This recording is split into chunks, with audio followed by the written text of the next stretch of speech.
Hello साथियों, मैं प्रविंदर सिंह स्वागत करता हूं आप सभी का आज की वीडियो में। कोण बनाने से पहले हम एक एक नंबर के उन प्रश्नों को हल कर लेते हैं जो पिछले साल के बोर्ड एग्जाम्स में आए हैं। सबसे पहला प्रश्न है, एक तल में स्थित एक बिंदु से कितनी रेखाएं खींची जा सकती हैं। दूसरा है, एक बिंदु के चारों ओर बने कोणों का योग कितना होता है। तीसरा है, त्रिभुज की तीनों भुजाओं का योग यदि एक ही लाइन में दिया जाए तो उसे क्या कहेंगे। और चौथा और सबसे महत्वपूर्ण प्रश्न है जो अगर एग्जाम में आ जाए तो मुझे लगता है कि 90% बच्चे इसे गलत करेंगे। वो प्रश्न है, यदि त्रिभुज की भुजाएं 3 सेंटीमीटर, 4 सेंटीमीटर और 5 सेंटीमीटर हो तो कोणों के आधार पर उसे कौन सी त्रिभुज कहेंगे। यहाँ पर आपके पास 4 ऑप्शन है। नंबर 1 समकोण त्रिभुज, या न्यूनकोण त्रिभुज, अधिक कोण त्रिभुज, या फिर विषमबाहु त्रिभुज। आप इन सभी प्रश्नों के उत्तर कमेंट करके बता सकते हैं। साथ ही वीडियो को लाइक करें और अपने दोस्तों में शेयर करें। और अगर आप चैनल पर नए हैं तो चैनल को सब्सक्राइब जरूर करें। अब शुरू करते हैं आज का सवाल। आज हम एक समद्विबाहु त्रिभुज बनाएंगे जिसका परिमाप रेखाखंड DE तथा आधार कोण B के समान दिया है। इस प्रश्न में हमारे पास 2 ही चीजें हैं, एक आपके पास परिमाप है DE, एक आधार कोण है B। सबसे पहले हम आधार कोण के समान 2 कोण बनाएंगे DE परिमाप पर, एक E बिंदु पर और एक D बिंदु पर। तो जितनी चाप हमने B पर प्रकार खोल कर लगाई है उतनी ही चाप हम एक बार E पर लगाएंगे और एक बार D बिंदु पर प्रकार रखकर हम लगा देंगे। अब जितना कोण आपका B है उतना हम प्रकार खोल लेंगे और दोनों तरफ काट देंगे। अब हम इनको बिंदुदार मिला देंगे। हम दोनों तरफ B कोण बना चुके हैं। अब हम क्या करेंगे, इन दोनों कोणों का आधा करेंगे। एक ही कोण हमने दोनों तरफ इसलिए बनाया है क्योंकि ये समद्विबाहु त्रिभुज है और आपको पता है कि समद्विबाहु त्रिभुज के दोनों कोण समान होते हैं। हमारा अगला स्टेप होगा, इन दोनों कोणों की हम 2 समान भाग करेंगे। इससे पहले भी हमने एक सवाल किया है जो बिल्कुल इसी की तरह था। वहां भी आपको परिमाप दिया गया था और परिमाप के अलावा आपको दोनों आधार कोण दिए गए थे। वहां पर दोनों आधार कोण अलग अलग थे और वो त्रिभुज आपकी विषमबाहु त्रिभुज थी। तो वहां पर हमने दोनों तरफ अलग अलग कोण बनाए थे, परंतु ये समद्विबाहु त्रिभुज है तो दोनों तरफ समान कोण बनाए हैं। बाकी प्रोसेस वही होगी जो हमने उस सवाल में की थी। अब जहां पर ये काटते हैं वो आपका शीर्ष बिंदु आ गया। उस शीर्ष बिंदु से एक रेखा हम इसके समानांतर खींचेंगे और दूसरी इसके समानांतर, या फिर हम AD और AE के प्रकार द्वारा 2 समान भाग करेंगे। और वो जो लंब अर्धक होगा वो जहां भी आपका DE को काटेगा वहां पर हम B और C बिंदु नाम रखकर A से मिला देंगे। इसमें हम लंब अर्धक ना करके A बिंदु से इस लाइन के समानांतर खींचेंगे। समानांतर खींचने का तरीका आपको पता है।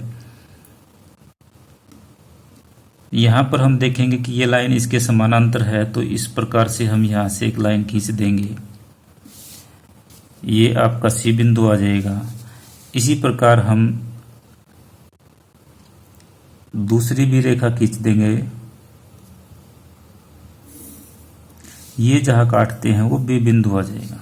ऐसा करने से जो C बिंदु पर कोण बना है वो E बिंदु पर जो हमने कोण बनाया था B के बराबर उसी के समान बन जाएगा, और B बिंदु पर जो कोण है वो D बिंदु पर जो कोण बना था उसके समान बन जाएगा।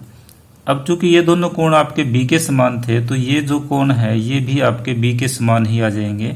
और अगर ये दोनों कोण समान होंगे तो ये दोनों भुजाएं भी समान होंगी, और दोनों भुजाएं समान होने से आपकी समद्विबाहु त्रिभुज बन जाएगी। अब एक बार चेक कर लेते हैं क्या ये दोनों भुजाएं समान है या नहीं। तो ये भुजाएं आपकी समान है। इनके अलावा ये इधर भी बराबर होनी चाहिए, तो इधर भी ये इक्वल है। इसका मतलब DE आपका इन तीनों भुजाओं का योग है। इसके अंदर DB आपकी AB के बराबर है और CE आपकी AC के बराबर है और BC आपकी परिमाप के अंदर ही है। अब एक बार उन प्रश्नों पर फिर से नजर डाल लेते हैं जो हमने वीडियो के शुरू में आपसे पूछे थे। सबसे पहला प्रश्न था, एक तल में स्थित एक बिंदु से कितनी रेखाएं खींची जा सकती हैं। तल का मतलब आपका ये स्पेस होता है, जैसे ये पेज है आपका, यहाँ पर एक बिंदु है। इस बिंदु से आप कितनी रेखाएं खींच सकते हैं, तो इसका उत्तर होगा आपका असंख्य, यानी कि जितनी चाहे उतनी खींच सकते हो। जैसे एक रेखा हमने ये खींच दी, दूसरी ये खींच दी, तो इस प्रकार से जितनी चाहो उतनी रेखाएं आप एक बिंदु के अंदर से गुजार सकते हो। तो इसका उत्तर आपका है असंख्य। अगला प्रश्न था एक बिंदु के चारों ओर बने कोण का योग कितना होता है। तो ये आपका एक बिंदु है। अगर हम बिंदु से एक रेखा खींच देते हैं और इस बिंदु पर प्रकार रखकर हम एक चाप लगाते हैं तो आपको पता है कि ये जो कोण होता है, जिसको सरल कोण भी हम कहते हैं, ये कोण आपका 180 डिग्री का होता है। जिस प्रकार से ये कोण आपका 180 डिग्री का है, उसी प्रकार से अगर इसी बिंदु पर प्रकार रखकर हम नीचे भी चाप लगा देते हैं तो एक 180 डिग्री का कोण नीचे बनेगा।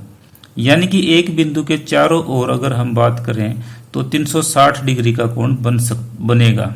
ये भी हमारा प्रश्न एक बार आ चुका है कि सरल कोण कितने डिग्री का होता है।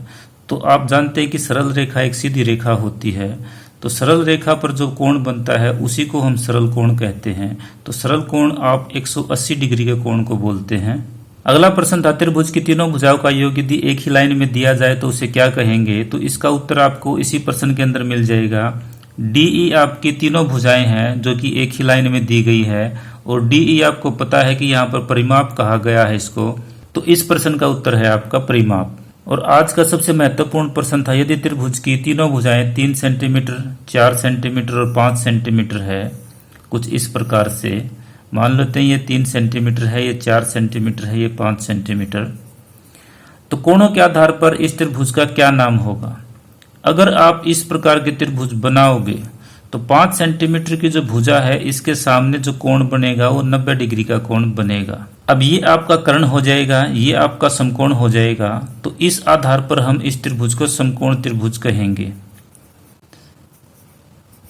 अगर इस प्रकार का प्रश्न आपका एग्जाम में आ जाता है और भुजाएं इनसे कुछ अलग हों तो इसको देखने के लिए आपके पास दो तरीके हैं। एक तो आप उस त्रिभुज को बनाकर देख सकते हैं, दूसरा आप जानते हैं कि समकोण त्रिभुज में कर्ण सबसे बड़ी भुजा होता है। तो आपने क्या करना है कि कर्ण का वर्ग करोगे।